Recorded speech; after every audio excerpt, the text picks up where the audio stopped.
Eyo. Hey, Yandre, how's it going? And welcome to all of the watchers or listeners or viewers. Today we are talking about a big topic in a big time of year, and that is season. How to set up season to maximize sales, and what to do if you're not seasonal, and how to make, and then managing some expectations for January and February. Yandre, this is a big time for you, running a massive e-commerce agency. How are you feeling about it? I'll have to ask my team how they feel about it. Because, after 8 years, I'm fortunate enough to not have to stress too much about it, and they are the ones that now it's their turn to stress. So from the looks of it, everything is going all right. Black Friday was obviously crazy, which is part of the season. And we've mentioned many times what kind of revenue is generated over the last 3 months of the year. It's incredible. I think so many stats indicate that most companies make about 60 to 70% of their revenue if done correctly. Or let me say it this way, you can make up to 60 to 70% of your annual revenue. So if you were behind going into Q4, then the last 2 months was actually the best time to make up for that.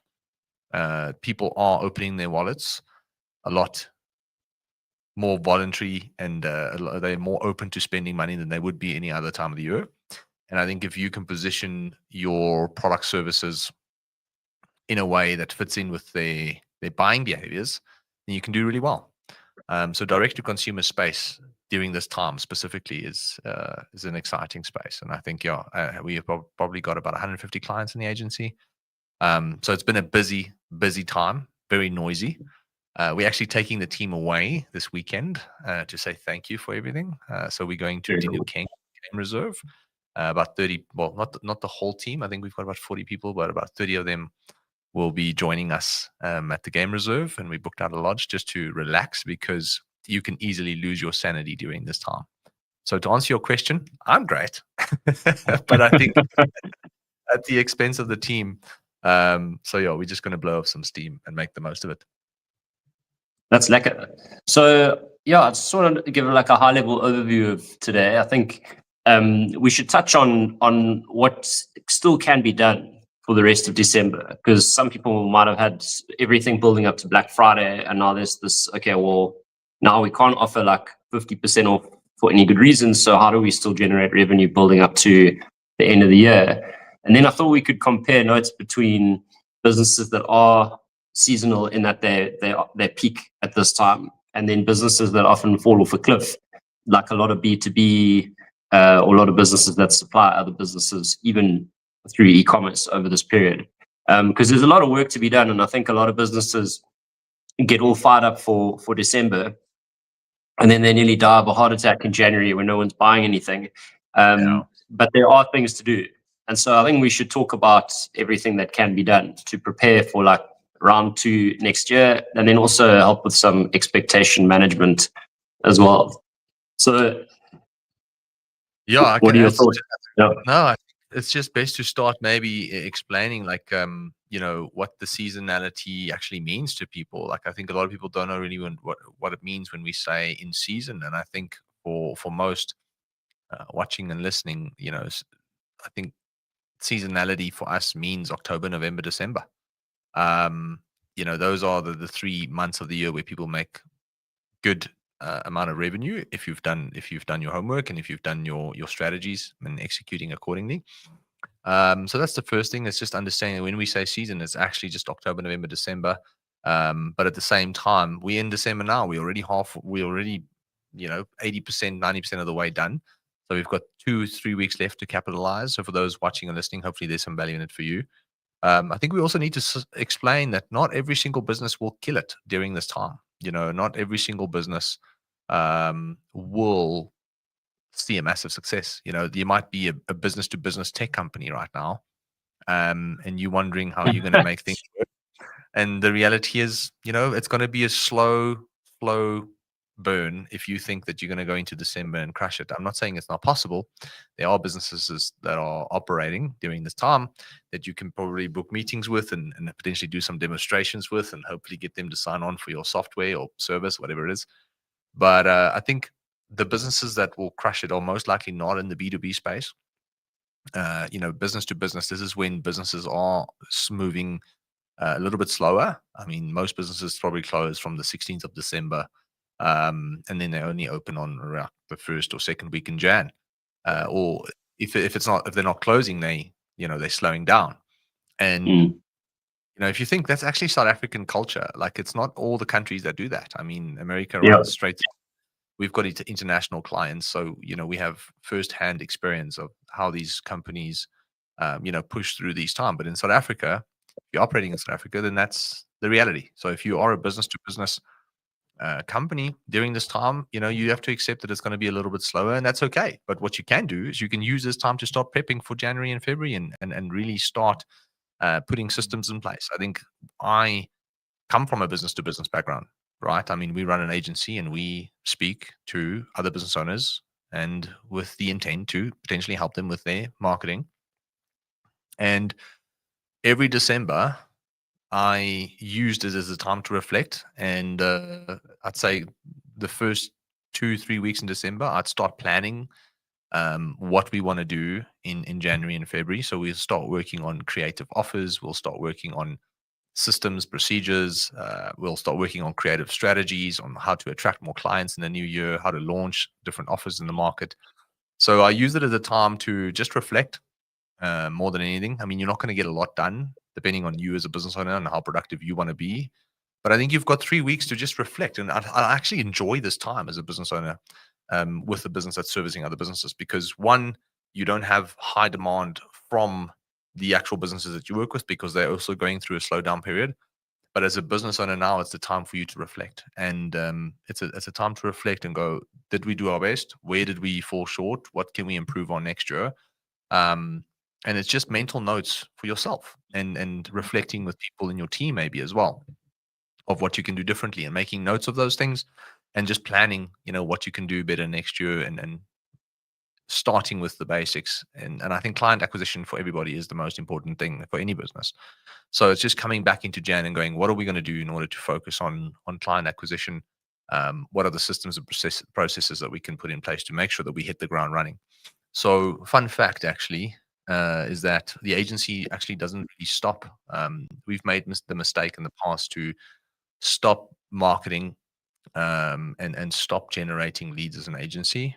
But essentially, you then start the new year on the back foot because the pipeline is empty. And for you to get that pipeline full takes a good 2 to 3 weeks of aggressive marketing. And then those deals also take 2 to 3 weeks to close, or especially if you're working with smaller, medium-sized businesses, it's quite quick. But if you're working with bigger companies, it can take 2 to 3 months, 6 months, even longer. So I think this is it's not a matter of slowing down marketing necessarily, but it is a process of slowing down the operational work, if that makes sense. And so I think that's a fun fact. I learned the hard way that you shouldn't stop your marketing during December as a business-to-business company. Like we did, and twice we burnt ourselves. Yeah, I mean, I'm keen to take it slightly more granular, and I've got a lot to share when we get later into like setting goals for the following year, because I've seen some horrific and some brilliant goal setting in my time, especially when I was coaching CEOs. But taking it back down to just like maxing out on revenue in the next 3 weeks. Like, one of the things I always get curious about is the Black Friday build-up. I mean, one of my clients was doing like 1.5 bar a day throughout November to get up to to hit his target for the year. And Black Friday is like the biggest day of the year. But there's still a lot of money to be made because everyone gets their bonus at the end of November. And sometimes people get paid on the 20th of December before Christmas. So there's still money to be made. How do you, what are your campaign ideas or UX hacks or ad hacks for getting people to buy when you're not only just trading on like a massive Black Friday discount? Yeah, for you speaking from a direct-to-consumer perspective, right? Yeah. For DTC, like for e-commerce, like for your bread and butter. Yeah, for sure. So I think there's different types of industries within the direct-to-consumer space, and a lot of them are seasonal. So, I mean, we have shares in a company that's focused on female health and beauty, but it's mainly nutrition. So any business in the sports nutrition space during this time will probably see a decline in revenue and sales. No matter how hard you push. I mean, you can triple your budget, quadruple your budget. And I'm not saying you can't go from 100K to 200K. That's going to be very possible to do. But if you're averaging at 10 million a month or 5 million a month, you shouldn't be expecting to hit a record month during December if you are a sports nutrition brand during this time, because it's just seasonal. And you need to understand that the shopping behavior of consumers are seasonal too. So the question is, where does your business actually fit in within the parameters of shopping behavior of the consumer? And the consumers now are more focused on taking care of themselves and the people around them from a gifting perspective. Everybody wants to like make sure spoiling themselves. You mean spoiling themselves rather than It's more spoiling selves versus taking care of yourself. I suppose the definition of taking care of yourself is doing what's necessary to survive, and spoiling yourself is definitely the better term there. And I think they're spoiling themselves and their loved ones. So the question is, do you have products or services that can really cater for that? If so, you can do really well during this time. For example, gifting is a great business during this time. We've seen fragrances, beauty in itself do really well. Like, people are buying fragrances for themselves, they're buying fragrances for other people. We've seen canvas. People are buying gifts for Christmas. We've seen the businesses doing this space, like jewelry as another big one during this time of year that can do really well. So people are more focused on taking care of themselves, aka spoiling themselves. And if you've got any products or services that fit into that behavior, I think you can do really well. If your products or services are not really catered for that specifically, then you might not have massive growth during December. Maybe you're plateauing, or not even plateauing is the wrong word. Maybe you're just staying stable, or maybe you're doing a little bit less, and that's okay. My advice would be for anybody who is in the space, who is actually fitting in with the consumer behavior, is to just get aggressive with value deals. Like, I think if you can afford it and if you've got the margin, you will have a massive conversion rate uptake if you can position more value for money during this time. The consumer is during this time is thinking about, how do I spend the extra bonus that I have as wisely as possible? So we still live in South Africa where the economy is still pressing. So it's a matter of understanding that most consumers are thinking about the money in a way of, how can I make this go further? I need to buy presents for hypothetically 10 people who I really care about. I want to take care of them, and then I want to spoil myself. So how can I make my money do all of that for me? And I think as a business owner, you need to ask yourself, how can I offer the most amount of value in exchange for a fair price? And that could be done through, if the margins allow, added value, buy X and get this free. That's one thing we've seen work really well during December, because that thing that they get for free can be used as a gift for themselves or for someone else. Yeah. From a fragrance business perspective, we've have buy one get one free. So what happens is people buy one for themselves, they give one for their partner. We've done a buy one get two free during Black Friday, so a lot of people capitalized on that. Yeah, that was insane. You need a thick margin. You need some thick margin to do that here. Yeah, so I mean, and you don't make a ton of profit. I mean, you can make good profit on it if done correctly, but you need to find creative ways to offset the loss in margin, obviously. Anyway, so I think it's a matter of asking yourself, listen, can we offer more value for money? And one example is buy X, get Y free. Buy one, get one. Normal traditional discounts can do well, but I think that's more of a Black Friday thing. So during December, people are looking for obviously good deals, but they're looking for value. They want to get their money they want to make their money go further. So a traditional discount is fine. There's nothing wrong with it. But I think if you can get creative, you can do really well. And I think it's also during this time where you just have to communicate. It's a very noisy time. So I think from a more granular perspective, if you run a business yourself, if you're the business owner or the marketing manager, I think you need to understand it's a very noisy time. The consumers are bombarded with notifications. So you can't just expect to send one email or one SMS and see sales flood in. You're going to have to be a bit more assertive with your communication. You're going to have to be a bit more aggressive with your communication. Opposed to sending one email a week, you might have to push for two.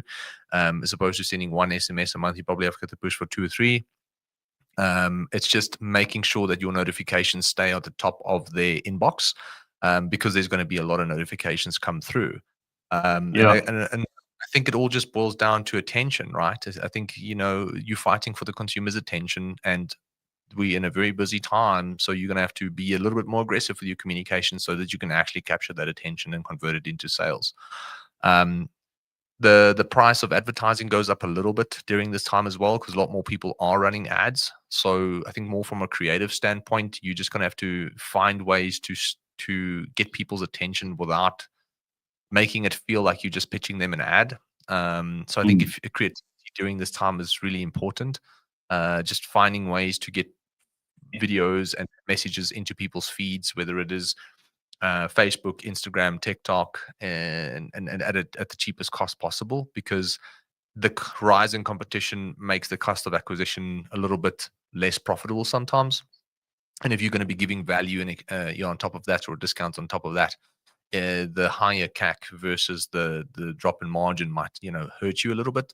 So I think you need to fight on giving the most amount of value without jeopardizing margin. You have to get as creative as possible with your messaging to ensure that your CAC and your cost acquisition remains as low as possible.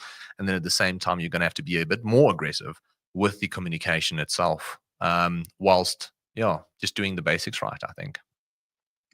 Yeah, I have only one thing to add to that, and I think I mentioned it a couple of weeks ago, but there's something that really shocked me when I was working on a client, and it was a luxury liquor brand, and we had two deals that we went into season with, and the one was a personalized option. So like you buy this bottle in a wooden cabinet with personalization. So if I was buying it for you, it'd be like Yandere.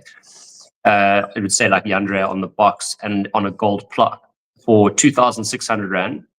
And then the other option was a bottle, which is usually 1,500 bucks. We were selling it for 999 with 3 minis. So like a mini is a 50 ml bottle, and the minis were of the rest of the range. So there's like a 5-year-old, a 10-year-old, and a 15-year-old mini. And that was valued at 1,800. But selling for 999. So it's basically like 45% off or something. And we put the deals out into the market. We had very similar creative. And my view was like, there's no way that people, in fact, the founder I was working with, he said like, I know you want to run your 999 Rand offer, but just as a safety, can we run this personalized cabinet? And I looked at that, I was like, 2,600 Rand, There's no discount. It's just got the name on it. Like I even called it, and me and the other digital guy were working on it together. We just said, okay, well, let's humor the founder and put this deal up. And the ROAS on that was obviously, at the end of the day, like absolutely smoked the ROAS on the value offer, and like so badly it was like almost embarrassing. And eventually the value offer just got turned off, because if in luxury brands, if you're running it at a discount, you've got to be careful not to damage the brand. And if it's not profitable, you're not moving huge margin, and it's not building brand, then then you have no reason to flight that ad. Meanwhile, the 2,600 Rand cabinet is just killing it, like day in, day out. It's been operating for like the last month and a half at a ROAS of 5. Okay, so what that taught me was that at the premium luxury end of the market, like novelty matters as a gift, like personalization is a draw card. It also told me that there are people out there who've got money. Like I was always of the opinion, like when I was selling weight loss programs, I was like, gee, like how huge do you have to make this offer seem just to get someone to part with it? But there's some people who will just buy a luxury product. And Yandre, like guys were buying like 10 of these at a time, like a 26,000 Rand offer, like coming through because they want to personalize a cabinet for like 10 of their directors at a company. I was like absolutely blown away. But then the last twist in the plot was that we launched a brand campaign with some celebrities, and the celebrities were drinking the bottle in the previous value offer advert. Okay, so we changed that deal from like a 999 deal to just being the normal price. So 1,500 Rand plus the free minis with no real discount, just like product plus 3. And then we ran a brand campaign above it. So like just pushing reach. And all of a sudden, even though the price went up, we started getting a ROAS of 5 out of that campaign because we included a brand campaign. So it's just like, I mean, it speaks to one of the things I heard your staff saying in an interview. I think it was one of the head of digital for one of your brands that you invested in.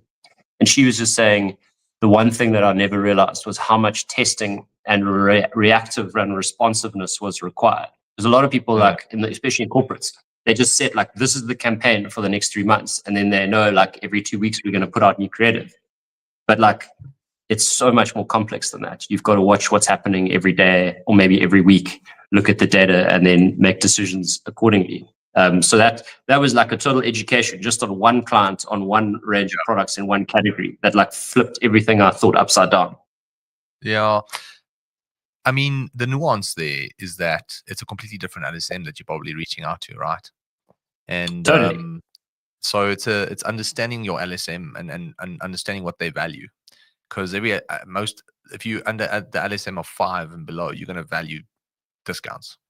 And any business like a Walmart, whatever, they will crash it. I see Walmart launch now, and they 30% cheaper than all the grocery stores. Wow. Literally, they did a price comparison. I think I did a video on it as well, which will be airing soon. But it was quite interesting where you see they launching aggressively with the point of being the cheapest. And what's interesting is that makes sense to their LSM. But now, do you think Woolies is going to drop their price? No, Woolies is not going to drop their price because Woolies' LSM is different. In fact, Woolies will probably just continue increasing their prices. So it's a situation where I think understanding your LSM is really crucial, and what they value. And if they value personalization, for example, because that's the industry that you're in and that's the audience that you're targeting, then that's a great offer. And I think what's nice about a high ticket item like that, which is or mid-tier ticket like that, it's $2,600. It's costing you 500 Rand to get the customer, and that's why you have a 5x ROAS. If you had your 999 Rand offer, the cost of purchase might have been $200 or $250 or maybe $300, which means for the 999 Rand that you would have gotten back, your ROAS would have only been 3. So the ROAS is directly impacted by the actual ticket item that you sell. So, I mean, you've seen that with, I think, a liquor brand as well that's selling, quite exclusive types of, brandies and stuff like that, where the ROAS is insane. But it's because the appeal to the product, that LSM, or one, it's an LSM that can afford the product. 2, the emotional appeal is so big that they want to spend that on the product, and then the product is like 2 or 3 grand or whatever it may be, and then you sit with the ROAS of 10 or 15. And this is Mm. also why it annoys me so much when gurus in the industry claim like a 2x ROAS or 3x ROAS. This is what you should aim for. No, like every business is different, every industry is different. And the reason it's different is because of the ticket item itself and because of the LSM that you're speaking to and the emotional connection between the actual customer and the product that you sell. If those three things, if you understand that, that will affect the ROAS. So it's hard to say like this is the best thing to do. I also think that's terrible advice. But I think as a macro, it's just understanding. I think if you had to boil it down to the simplest of terms, is understand your customers. What do they want during this time, and just try and give it to them. Yeah. Like the answer to the question, what is the best ROAS? The answer is profitable ROAS. Because you can have like a ROAS of like 3, but if your GP is like 20%, that's still not enough to like actually make a profit on a sale. No, exactly. So I think and I mean, any business during this time, direct to consumer focused, it's really just about how do you get as much traffic to your site as possible, especially if you've got something to offer. And whilst converting that if you go back to basics, just drive as much traffic as possible at the cheapest price and make sure that the conversion rate is healthy. And that comes, if you're asking how to do that, then you need to market a little bit more creatively. You need to have a value that people are looking for during this time, and you need to make it as easy for them as possible in order to grab it from you. So, I mean, a lot of people are closing down specific dates, and that makes shipping hard, and then people hold money back and rather buy in Jan because I'm not sure if I'm going to get it in time, etc. We see a lot of that during this time. So, yeah, I mean, hopefully there was some perspectives that adds a little bit of value to anybody watching and listening. I mean, you just reminded me of 2 more points actually, and the one is just regarding the date. I think a lot of people on their online stores as a default have like 5 working days or 10 working days as like hopefully it's like 3 working days, but as the delivery time. And at this time of year, it's really important to put like your exact date, especially as you get closer to Christmas. Like if you know that all deliveries will be arriving before like the 21st of December or even the 12th of December, it's better to put the exact date if you can, even if you go in and change it like every 3 days, like your delivery will arrive by here, because at that level of certainty, especially when you come into checkout, it does help people get over the line when it comes to making a purchase.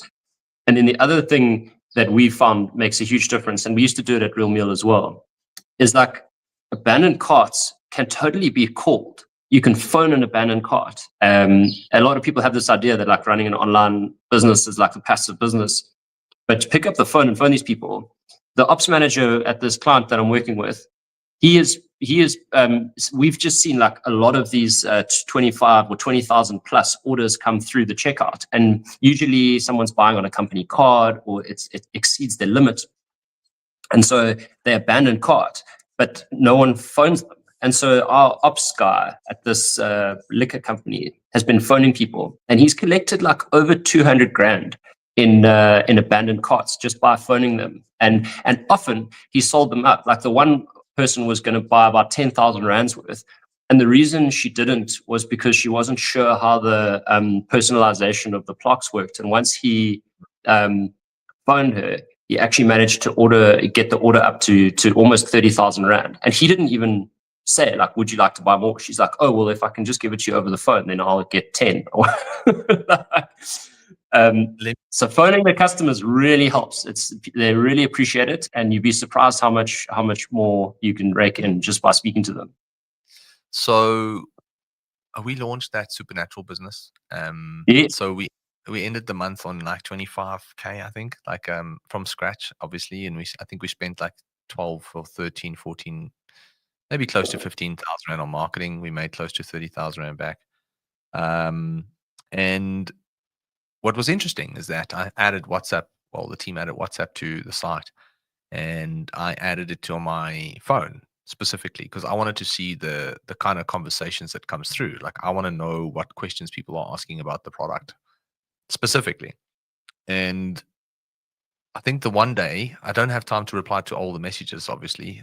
So I handed it over to someone else. But on that one day, I was like, I want to look at the messages that come through today, and I want to reply to them personally. And I think there was 5 messages that came through. I replied to all 5. 3 people engaged in a conversation that actually replied to me replying, and all 3 of them bought. And the other thing is that when you said now phoning people, like it's something that I've been forcing, like the businesses that we invest in, for the people in those companies almost to do, if the ticket item makes sense and if the resource versus the return and all of that makes sense, essentially. But nothing beats that personalized service, man. Like I've seen that so many times. Like AI cannot replace that. AI cannot Yeah. phone you and have empathy, real empathy for the fact that you might have, had an issue with the technical issue on the site. Or that you might be a bit confused on how the product works, and then someone can go, "Oh, no worries." Now they're asking you, specific questions. You answer them. You're building trust and credibility, and that's essentially what gets the sale. So a lot of people think the reason AI will do so well, and it does. It will do well. There's no doubt about it. But I don't think it will do better than actually speaking to a real human. Never. And what I've realized is that people think getting the information to the user is what's most important. And I want to argue that building trust and credibility with the user is what's most important. Because when they trust you and when you have credibility with them and they feel comfortable, they're more receptive to the information that you're going to share. And if you then obviously share the information that makes sense to them, they will happily purchase. But when you AI, people can tell I'm speaking to a bot. You can Yeah. obviously tell from the way that it's written, grammar, even if you change it. And all that bot's going to do is going to give you the information that you want. Now the question becomes, is the information enough to justify the value in the product? But there's no level of trust and credibility. So because of that lack of trust and credibility, there's still some friction that is left within the actual purchase that needs to happen. And I think the moment you have a human speaking on the other side, a real human that you can hear, whose tone changes, who is immediately switching from excitement to empathy based on an issue that you're experiencing and all that kind of stuff, the level of trust and credibility goes up. And that's when the sell-through rate also increases. And I think that's what I've seen on WhatsApp. Like, I mean, the way I speak, the way I reply, AI can't do that, or doesn't do it that way, even if you try to program it that way. And I do think it will become, maybe at some point, indistinguishable from a text point of view, but from a phone and a voice point of view, I don't know. But yeah, that was quite interesting because, I mean, we live in the space where AI is the massive buzzword, right? And everybody wants to leverage it in order to grow and be more efficient, and at the same time be more profitable and effective at what they do. But it's like, what does the consumers want? Because the consumers will ultimately dictate what role AI will play, whether we like it or not. Like, this is not something you're going to brute force your way. If customers get pissed off with AI in certain areas of the game, then you need to be cautious of that. And I think what I've seen conversations, people do get a little bit annoyed. They literally go, "Can I just speak to a real human?" Yeah. And I'm just questioning, like, I'm actually just quite curious. I don't have the answers, but I'm quite curious to know, what the future will look like. If it's really going to be as integrated as we think it is from an actual customer experience standpoint. Maybe it Yeah. will, I mean, maybe it won't. it's a bigger conversation about customer service as a general rule throughout the world. But like the automated chatbot, the self-service online, the like, no, what's it? Online only banks and all of these things, like they have created, especially in the millennials, so like your and my kind of generation, they've created like a fear or an aversion to getting stuff sorted out. Because if you want to update an insurance policy, or you want to get a new phone, or you want to check in on your gym contract, or anything like with a big company, it's actually like I sit and I think about like when in my life do I have 1 hour to dedicate to solving this problem? Because you're going to be on hold and you're going to have to like press a whole lot of different buttons to get to the person you're speaking to, and then you're going to speak to an AI bot. And only then will they decide like which center you need to be forwarded to, and then you speak to a human being. And it's like, in the old days, you like walk into a place and they solve your problem and you walk out, or you phone, you speak to a person.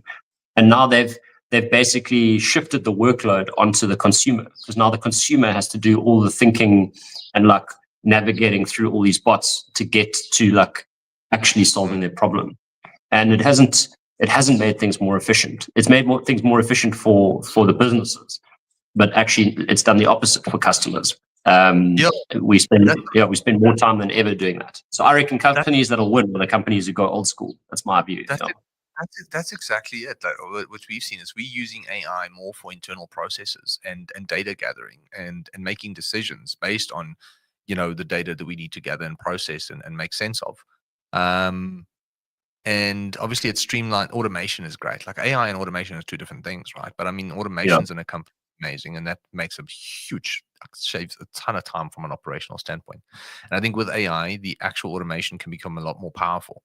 But customer service, oh man, people just want to speak to people. And the moment they do, they trust you more and they love you more and they're more happy to refer a friend. And I think those are the companies, like you say, the personal written cards, it's not always scalable, but I think those personal conversations, those WhatsApp messages that people can tell is real. We have the business, a small little company, that I'm just backing the founder on this one, really. Like, I mean, she's an amazing human being, and I think she will be a success with or without this business. So hopefully she'll just take me along for the next one. But she's a great human being, and I think she sells intimate healthcare products. Shout out to Sophia is her name. Like every single customer that comes through, she messages, how did you get the order? And is everything okay? Have you tried it yet? And she would build such a relationship with those people that, and again, maybe something like that is not necessarily scalable, but what she's doing now is the best thing any founder can do, because she's learning the ins and outs of how people are perceiving the product, how people are reacting to the product, the value people are actually getting, tangible value people are actually getting from the product, not the perceived value that you think they're going to get because the fact that you put this together and you hope it helps. And I think she's literally on the ground just getting so much good feedback. And I think that's great. If more business owners thought like that, marketers thought like that, I think we would be building really cool companies, a lot more cool companies. And I think a lot more companies would probably be a lot more successful too.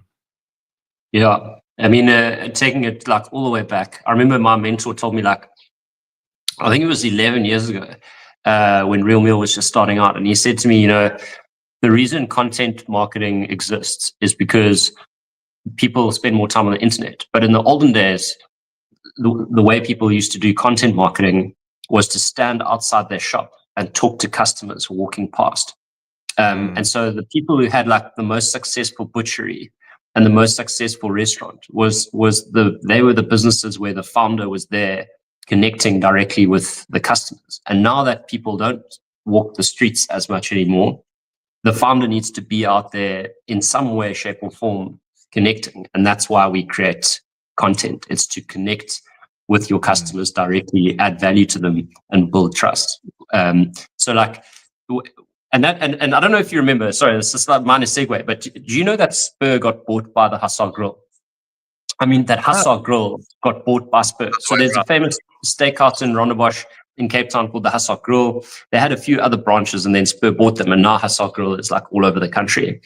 And the one thing that they had at the Hussar Grill was they had the owner used to wear a chef jacket, and he would greet people and walk them and seat them. And then he would say something like, Yandre, tonight, we've had a ribeye. It's been aging for about 4 weeks now. It is like perfect. If it goes 3 more days, it's going to be too far, but like you will never taste a better ribeye. And then everyone's like, Kip, we must order the ribeye. And it is like the best steak you've ever had. And then when Spur bought them, they tried to replicate that. And so we went to another branch of Hussar, like in Steenberg, which is in another suburb in Cape Town. And when we walked in, there was this young pick, like he must have been 25 years old. He's obviously like the junior restaurant manager, and he was wearing a chef jacket. And he walked us to the table, and he was obviously told, like in the franchise briefing, like this is what you need to do. And he's like, oh, we have this steak that's X, Y, and Z. And you could tell us, okay, no idea what he was talking about.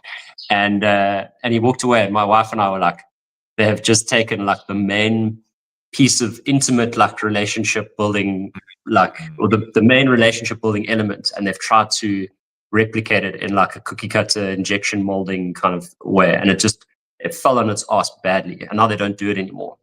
But it's like that piece of soul is actually what builds the company. So I suppose that's a warning. Like if you do try to scale your intimacy, you got to be very careful with how you do it. It's so hard to do. I mean, that's what I started V8 in 2018, and the first 10 clients were mine. You know what I'm saying? Yeah. And you go, cool. How do I scale beyond that and keep whatever I believe is the soul of the business alive? And it's not something you just replicate and cookie cutter and scale. It took us 3 years to get it right before we could actually scale it. And it's not 100% still my DNA, but I think my fingerprints are hopefully, and the team's fingerprints now is all over it. But that took time, to create that soul extension of yourself and have other people feel it and experience it the same way that they would have if it was you. And I 100% believe in that. I think sometimes we try and scale things that are not scalable, and sometimes we don't scale things that is scalable.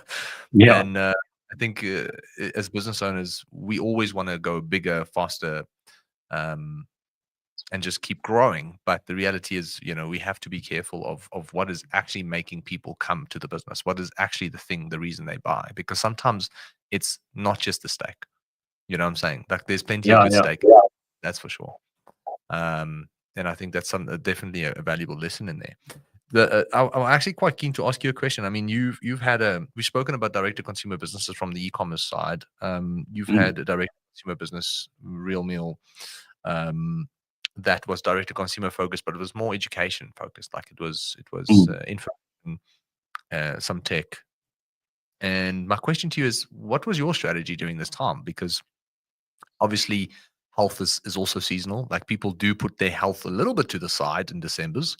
Like people take it very seriously in January, but then in December it's like, it's Christmas Eve dinners, it's Christmas Day dinners, it is New Year's Eve, we drink, we party, we have a good time.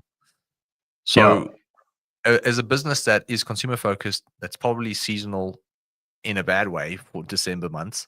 What was your strategy like? Quite curious to know. Yeah, we had quite a few different strategies, to be honest, around this period. And they're like little micro periods. So the first thing, over the 10 years, I'd say the first 5 years, we were just like getting it wrong. And we had this approach that, if you can go on a diet during December and get through it successfully, then you are bulletproof at any other time of year. Because, if you can survive 1 week of silly season, you're invincible, over like Easter or whatever.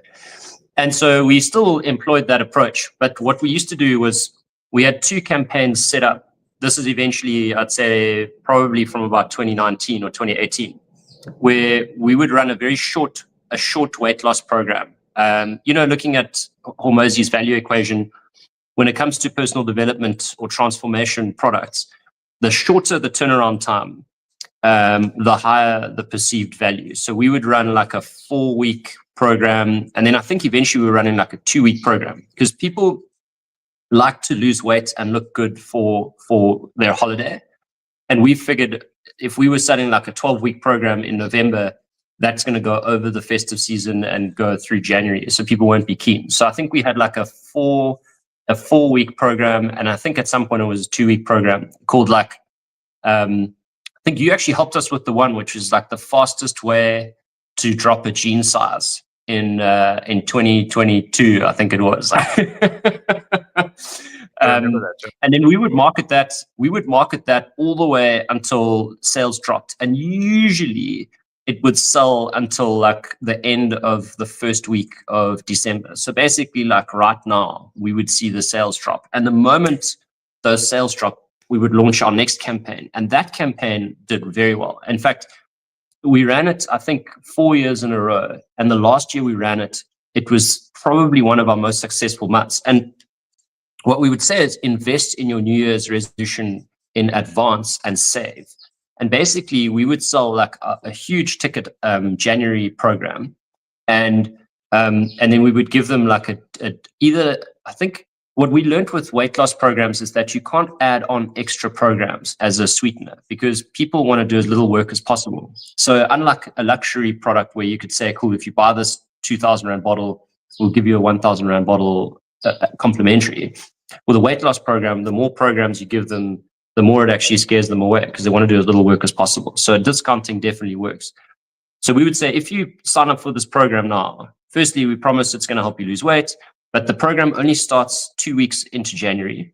But you buy it now and you will save 40% or 30%. And then we made that deal expire on the 25th or the 24th of December. So then we would obviously, like the closer and closer it got to that deal expiring, the more and more sales we'd make. And what that enabled us to do was to capitalize on everyone while they still had money, because everyone gets their bonus and they want to spend this money. And then we would, in the copy, we would suggest like, go and have fun, like relax, enjoy your holiday. And we've got you covered in the new year. Come back to us, but know that you have like the best, most premium weight loss program available, and you're getting a massive deal on it, and we will hold your hand in the new year once the damage is done, basically. And that was, I mean, it's actually, I don't know how ethical it is. I would say it's pretty ethical because we're giving people permission to have fun and like saying, look, reality is reality. You're going to go out and Joel. So Joel, and we've got your back in Jan. I just needed to check myself there. And then what we would do is after that date, so that the 24th, when we had our big numbers, we would then extend it again. So we would say like on Christmas Day or Boxing Day, we'd say, you know what, we've opened it up. So now you can join it again. Because often after Boxing Day, people feel like they've really overdone it and then they want to buy again. And so I think we would do like the early bird was throughout December at one discount, which may be like 40%. And then between Christmas and New Year, we would have like a 25%. And then in January, we would just push the price right up. And you know, a lot of people think that January is the month where everyone wants to buy the weight loss program and get on the bus. But what we found was that the first day or two of January were pretty good for sales. But actually the rest of January, there was no one was spending any money, even in our industry. And that's because everyone's maxed out their credit cards having fun in December. And we would have like a few sales at the end of payday in January. So like a few people would sign up. But to be honest, like the first term of the year for weight loss programs was actually quite slow. Business really used to pick up after Easter because people rush in, there's back to school, there's getting used to a new routine. People are like really, really struggling to get it all together. But people, I think after Easter, there's like a long open period where there's not much going on, and that's where weight loss programs would do well. So our like proper business time was between May and I would say November, maybe with a lull in July over that school holiday. But anyway, so I think it might be slightly different with supplements because there's less time commitment. But for us, January was like suicide month. Yeah.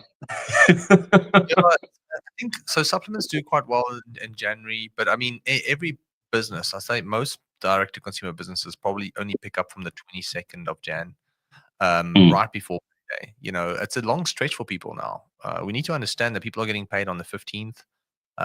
Most people get paid on the 15th or the 20th, and then that salary has to stretch all the way till the 25th of the next month.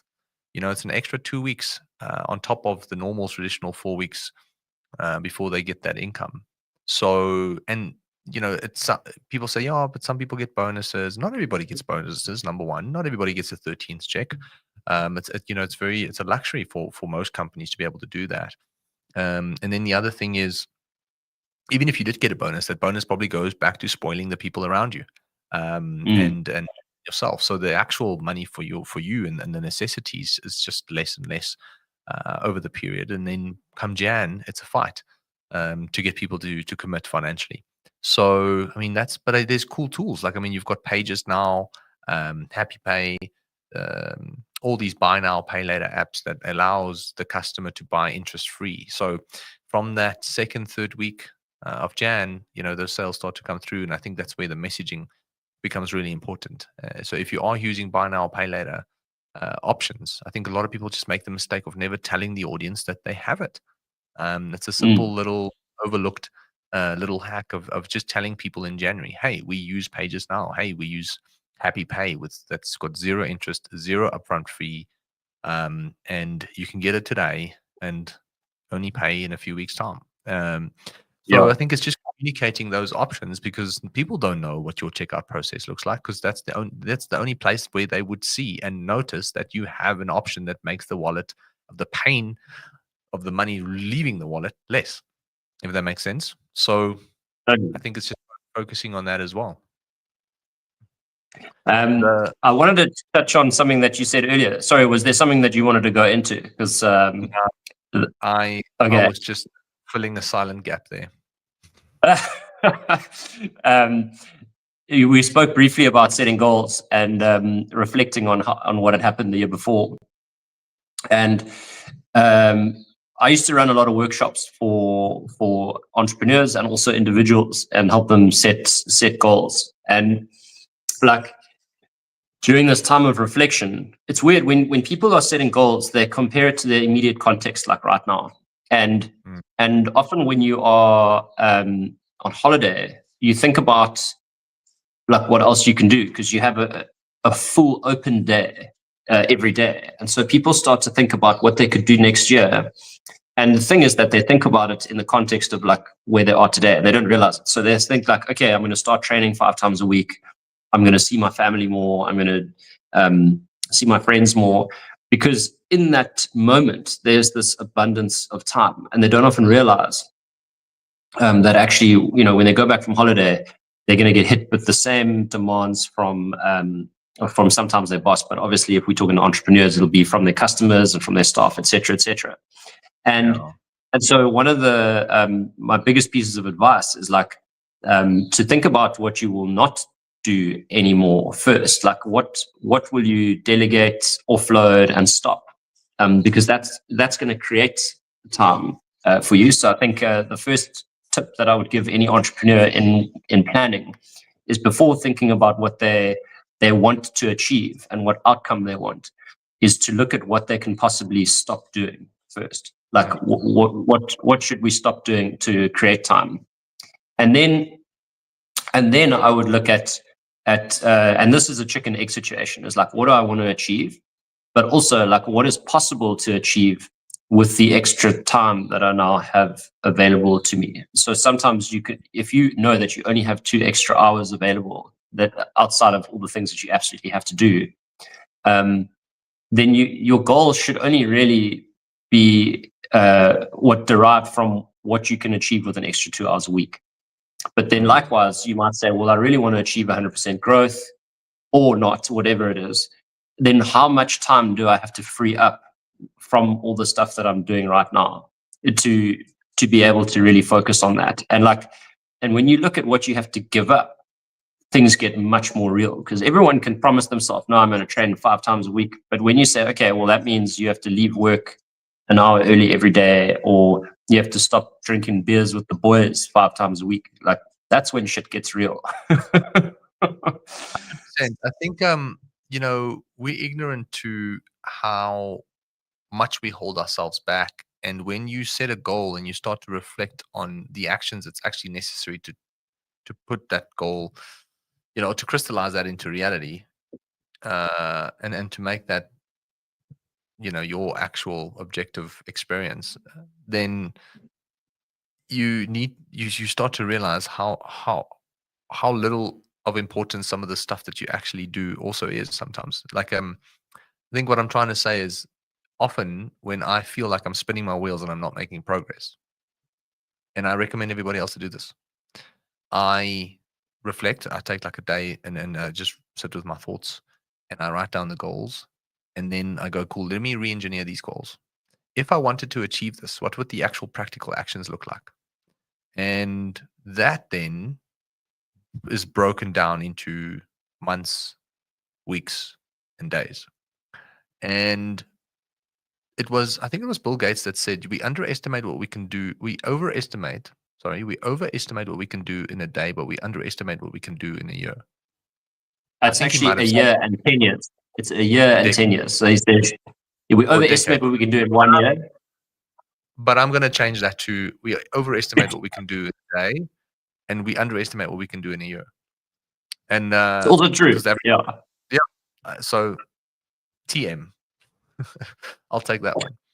So I feel like that one is more powerful because it's more realistic to the everyday person who thinks in a few months and not decades. I think it's a very special business person and an entrepreneur that can think in decades. Not everybody does, and I think it's important that we do. But the most people are fixated on now, the present, and the next few months.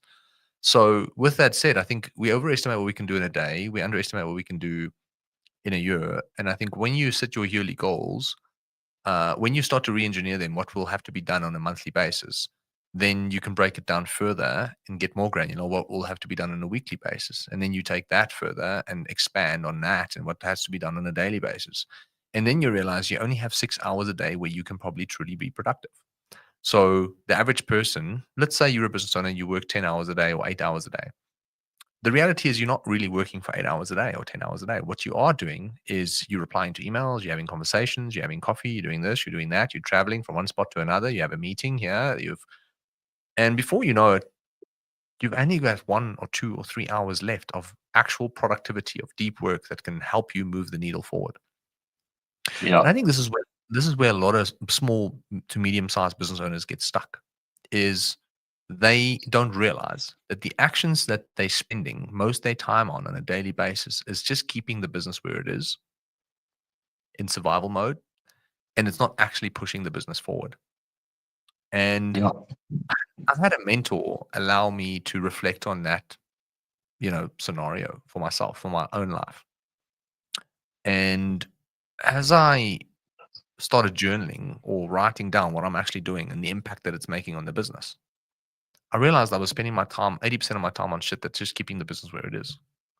Mm. So if I am spending 80% of my time on keeping the business where it is, why am I frustrated that the business is where it was last year if I haven't Yeah. dedicated enough time to actually growing it? So in 2020, that happened to me. And in 2021, I took a whole new approach to life. And I've been living that philosophy, is that I want to make sure that the shit that I do on a daily basis are high leveraged tasks that actually moves the needle. And just to give you an example, every year or every 2 or 3 years, it might change, but there's 3 things I dedicate time to, no more than 3 things. So I ask myself, what are the 3 things I need to do on a daily basis this year that's going to move the business forward? Okay. So for V8 and V8 Capital and the group that we're building, the last 18 months, those 3 things are networking, deal making, content creation. That's my role. Yeah. And today, what am I doing now? Creating content. I've got a 12 at 12:30, a lunch meeting. Who's that? What is that about? Networking. It's one person in my network introducing me to another person in my network. And there's deal making. On Monday morning, 10 o'clock, I've got a call, the business that we would love to be involved with. And that's literally how I look at my 8-hour day. So I don't work 16 hours a day. I don't think it's healthy. I don't think it's sustainable. So I try and find the balance as much as I can, because that becomes sustainable and I can keep doing that consistently without breaking apart. So if I look back at my 8-hour day or whatever it is, I want to make sure that at least 5 to 6 hours was spent on the 3 most important things that's going to move the needle forward for us. And I think that made a big difference in my life. And I hope that someone listening or watching this, ask themselves these questions. What are my goals? And what are the 3 things that I have to, from a macro level, have to do on a daily basis to actually reach those goals? And then do an audit. The first week in January, when you get back, every month or every week on a Friday, just do an audit. What did I do this week? And did I actually do the things that I was supposed to do? And if you haven't done those things and the business is where it is, then don't be upset. Who are you upset with? You can't be upset. You can't be frustrated. You can't be a victim. You can't claim that, it's life's fault. It's your fault, because unfortunately you're just a little bit ignorant and maybe lack a little bit of self-awareness. And that's okay, because we've all been there. And I think Well, yeah.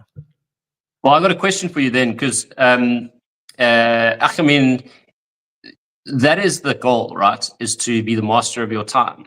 And if we had to go back to, say, most of the people watching have an online store or a medium-sized business, Most of them are founders.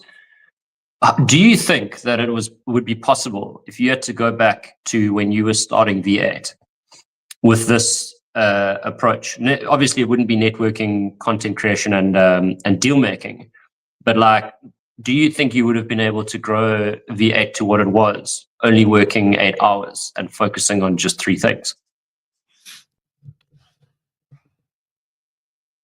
I'm asking myself the same question. I'm going to take a second to process because I want to give you the most transparent and thoughtful and honest answer. I think yes, because those 3 things are the following: find clients, keep them happy, and get them to pay you more. So if I spent my time on only those 3 things, 100% we would have grown. And actually, funny enough, that's exactly what I did in hindsight, thinking about it, not even knowing.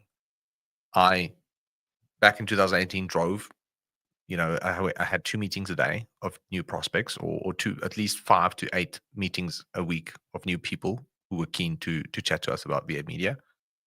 That was my direct network of people. I negotiated fair rates that would be a fair exchange for the service that we're going to add. And then I also did the work to keep them happy. But now what people need to understand is that is not sustainable. Like, as the business grows, the responsibility and the things that you have to focus on also have to change. So as the business changes, your tasks and the things that you have to do on a daily basis also starts to change. And I think that's where most business owners get stuck, is that they now stuck in this loop of, I need to go find clients, I need to do the work and keep them happy. And essentially, they stuck with their 10 clients a month, and that's why they have a freelance business. They say they have an agency, but it's one person, and they just actually doing most of the work themselves with a few contractors. The reason they stuck is because they never had the epiphany moment of going, oh, I actually need to decide now. My business has changed, where the amount of the demand on the business now is more than the actual time that I have on a daily basis. So the business demands more of me than what is actually for me able to do in 8 hours. So now I need to ensure that I bring the right person on board who can take stuff off of my plate so that I can focus on the next 3 things or other 3 things that I need to do in order to move the needle for the next 6 months. And I think a lot of business owners get caught up in the cycle, and they never really reflect and really never become self-aware enough to know that the business has changed. So I need to change. So what happens is the business change, but they don't change. And therefore it becomes this friction loop. They have the same mentality. They take the same actions. If the actions are different, it's decorated as different, but it's really not. So as opposed to signing this client, I'd rather sign that client. But the point is, you're still signing the client and you're still doing the work. So I think in a way it's like realizing, okay, cool. When did the business change? Because if you can become aware of that, you can self-reflect and go, do I still need to do what I need to do? Or do I need to change what I need to prioritize on a daily basis? So my answer to your question is yes. If there was only 3 things, that's funny enough exactly what I did. I went out and found people. I signed those clients myself. I serviced them myself. And after I had 8 clients, I met Gilbert. And I was actively looking for someone like Gilbert. And the goal was to hand operations over for me to just focus on client acquisition. But then the second thing, so the 3 things were: find clients, service them yourself, and and keep them happy, right? And now it changed from, I can still find clients, but I'm not going to service them myself. And so Gilbert is going to take these 2 things off my plate, and I'm going to find clients. I'm going to do more of that. I'm going to do it better. And then at the same time, I can add 1 or 2 additional things to my plate. And that was, at that time, systems, procedures, and actually marketing the company so that I don't have to drive around and get leads. I can actually just have leads come inbound to me. So that's a simple example of how the three things have changed. Like I've kept one of the three things, two of them I've moved on to someone else, and then I added one or two extra things on my plate. And then 6 months later, that also changed again. Or 12 Yeah. months later, that changed again. So I think you just need to be very self-aware of when the business is changing, and so that you can change according to that as a business owner. But so that was your first hire, an operator. Yeah. So and then Gilbert is, I mean, he's here in the office with me. Like we've been together basically 5 months into the journey. Jeez, that's awesome. Yeah. Yeah, the first Yeah. hire is a scary one. But it's good to hear that Gilbert's grown with the company. I think a lot of people, when they make their first hire, they hire someone who's like, like their mom's friend's son or something, who's looking for extra work. And that's often, it turns into like adding more work, because now you're managing someone who's not like an absolute winner chicken dinner. But what do they say? Like, if you hire someone bad, if you think good people are expensive, you see how expensive hiring someone bad is. it's a huge risk, that first hire. Yeah? And we've made those mistakes. Like, I mean, our second and third hires, I was very grateful for. I mean, the people I've hired, the first 4 hires, 3 of them are still with us. But then hire number 5 was terrible, 6 was terrible, 7 was terrible, 8 was terrible, 9 was terrible. So I was stuck in my own loops as well. So don't get me wrong. Like, it's not sitting here going, this, I knew exactly what to do. I didn't know what to do, but somehow along the way, I figured it out. And I think in hindsight, it looks like I've had everything figured out, when at that time, I didn't know what the fuck I was doing. I was just very lucky that to meet someone like Gilbert, right? I didn't say like, oh, I'm going to hire someone who's an expert at this so that we can. It was literally just, hey, can you help me fulfill? Like, let's build shit together. But I think the big thing that I feel was good and was my mindset that was accurate was I want someone to build with me, and not have someone build for me. If that makes sense. So it was like literally it's getting someone to come and work with me. And that's always been my mentality. And I think that level of, when you think that way, you think differently about the hiring process. Because now the question is this someone I would like to work for? And I mean, looking at Gilbert, it's 100% someone I'd like to work for, meaning that it's someone I would want to work with. Yeah. So I think a lot of people find themselves in a situation where they go, I want someone to work for me. That immediately creates a sense of inferiority. That immediately creates a sense of, I pay you, you do what I tell you to do. And I think I've always had the mentality of build with someone. And when I hire someone, I go, and I think even Mark Zuckerberg said this, or someone said this. There was some famous business owner who also said it, and it resonated with me so much, because I think I've had that same subconscious perspective. Was that if I meet someone, I go, is this someone I would want to work with in a different company? If we were in a different company, would I want to work with you? If it was under my label. And the second thing I asked myself, if you were my manager, would I respect you? If you, regardless of the skills, it's not about the skills, it's about the person. Is this someone I would like to work for? And I think that helped, change the perspective of who to hire. Yeah. Let's bring it back to this festive season and planning for the new year. Regardless, I think the only people who really kill it in January are like the back to school companies and perhaps clothing retailers at like 50% off. So if you're not a stationery wholesaler and you don't sell school uniforms and sport gear, what should you be doing in January and February as a company, do you think? Yeah, so I believe, especially if you online focused, retail focused, that the best thing that you can do during December, if you're in the unfortunate position where people are just not buying your products at the rate that they normally do during this time, that you focus on building your audience. So for example, when I say building audience, I think the definition of that is not grow your followers necessarily. It is more collecting emails and contact numbers in exchange for some form of value, so that you have people to speak to when the time comes. For example, January payday. so that you can have conversations with those people about buying a product or service that they might already be interested in. So during this time, let me give you an example. I'll just give you a bit of an example of what I'm actually saying. So if you were a sports nutrition brand, this is something we've done. I mean, I think we do it most of the time for the brands that we work with. During this time, when we know sales are going to be a little bit slower, what we'll do is we'll do like a download your free workout and meal plan for 2026, for example. Like here's a meal plan and here's a eating plan, calculator or whatever it may be for the new year. So just give us your name and email and contact number, and you have access to this tool or resource that will set you up come January. And a lot of people would look at that and go, cool, I'll happily leave my details. And then come January, I'm going to use it and get on the right path and get started. What happens now essentially is that you're collecting an email address and you're collecting a contact number.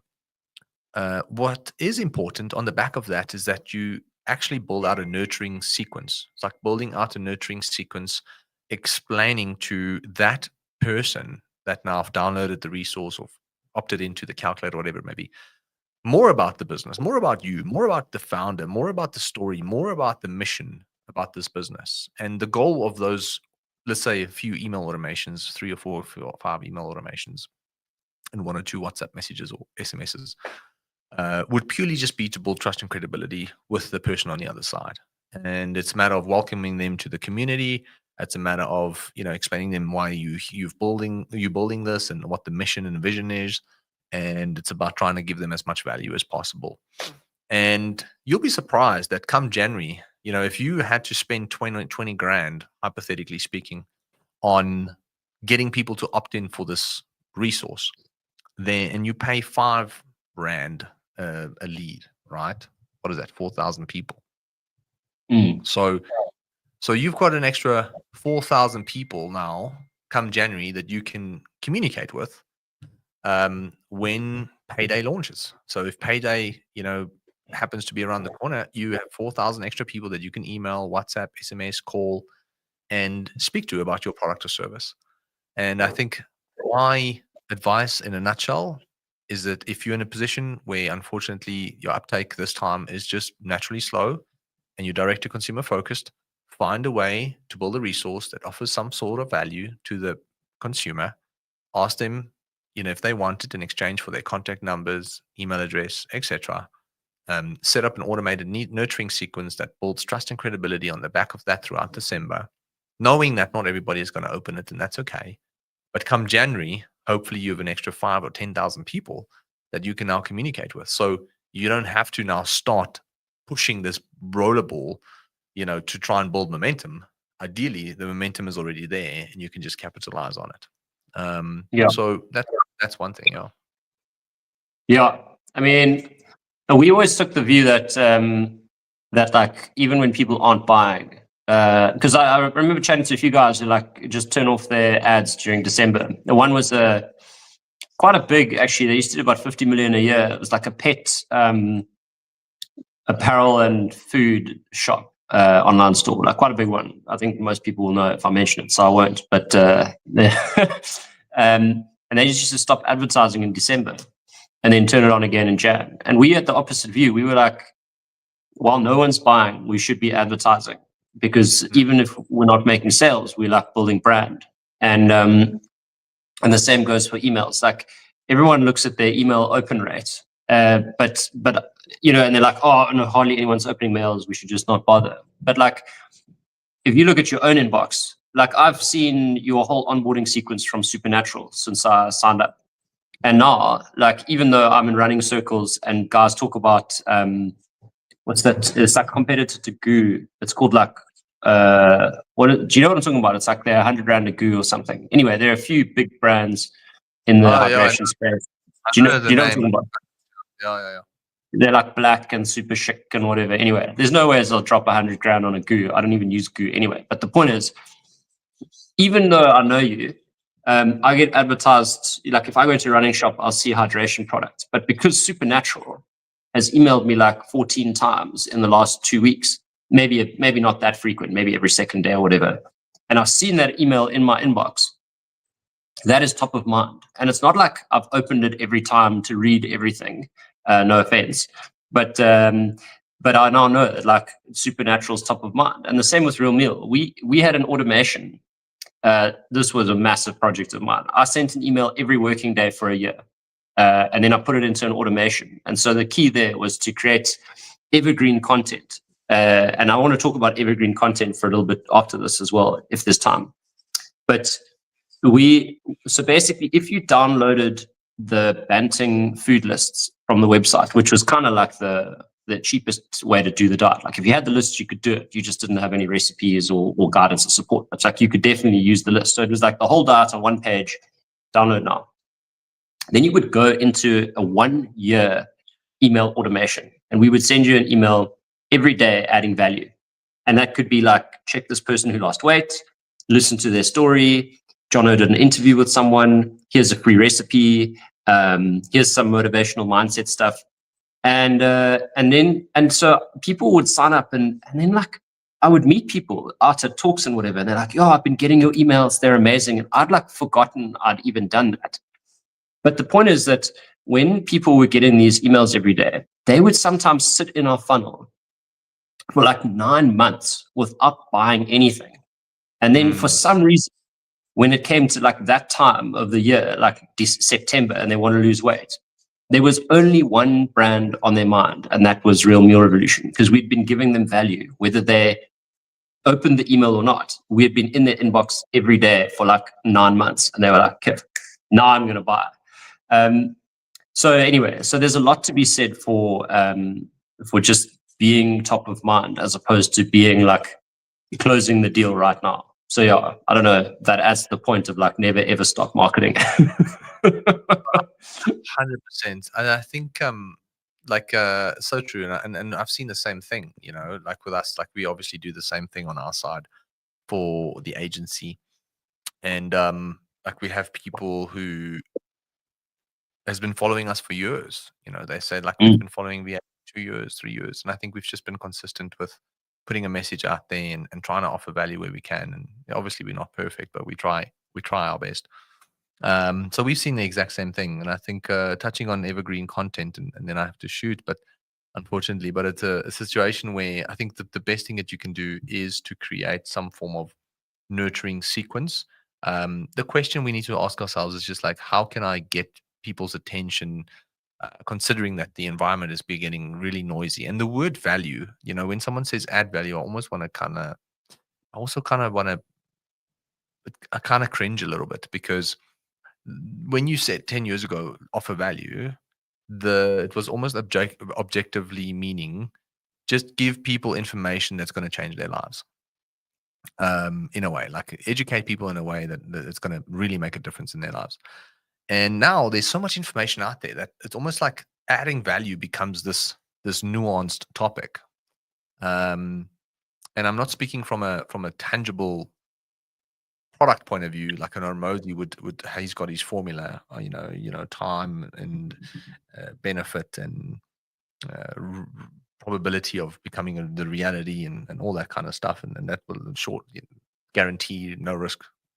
So all of that stuff obviously creates an immediate tangible sense of value. But when you're nurturing someone, the value is very educational or entertaining. It's either one of those two things. Like you really have to be entertaining, that's going to be valuable to them, or it has to be value in the form of education. So edutainment really is the word I think people throw around. Now, how to do that in a world where AI is doing it for everyone? It's like, I think you just have to be, what I've realized is that just be yourself, write emails the way that you would want to, if it was a mate, and make sure that the information that you give is information that is actually tangibly stuff that you've experienced yourself or someone else in your network has experienced, that has actually made an impact in an objective way. Because the moment you ask ChatGPT to go and help you write value-based emails, and it's fine, you can probably go do that and still get some value out of it, but you're just going to be competing with everybody, every other business who's listening to this and watching this, and who's listening to hundreds of thousands of other podcasts speaking about the same thing.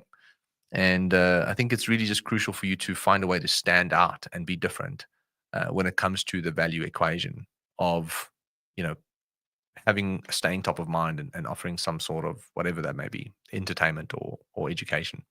So yeah, I think that's all I wanted to say. Is that because most people would listen to this and go, oh, well, all I'm going to do is quickly set up a couple of email automations, ask ChatGPT to write it for me, and just bomb it off and hope it works. It's like, no, you're going to have to give it some thought. You have to make sure it really resonates with the people you're speaking to.